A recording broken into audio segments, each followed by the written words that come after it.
سلام خسته نباشید. 2 دقیقه میتونم بیشتر بشینم؟ اشکال نداره.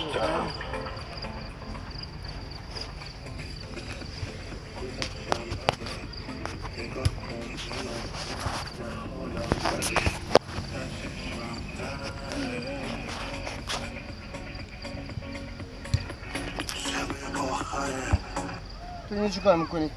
هیچ شماره دادن گفتم میام خواستگاری اینجا بشینم نشستم. شماره بهت داده؟ آره.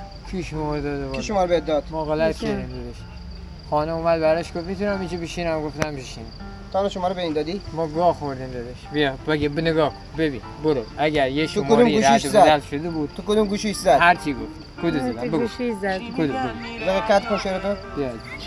بیا دور دیگه. اکد بگو هر جا کجا بود. بیا. این شماره ها این 343 معادل. تو شماره ندادی؟ نه اینم که اصلا شماره تلفنی سیم چی کارت گفت روش به؟ نیست. به چی گفت گفت؟ میام خواستگاری. گفت میام خواستگاری.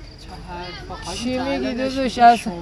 همین الان رسی الان میگه اینجوری و الان حرف عوض میکنی داداش. چی دنبال چی؟ تو اینو من دنبال چیم؟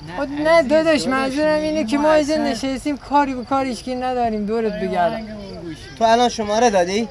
من دارم نشونت میدم دورت بگردم. شماره دادی میگم الان؟ دارم نشونت میدم داداش مستند دارم میگم کو اگر بود چش اگر شماری دادم بله.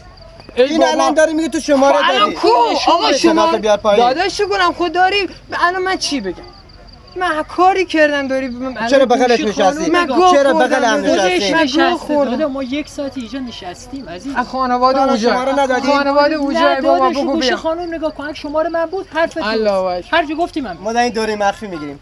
ای دانش. دست بدیم. دست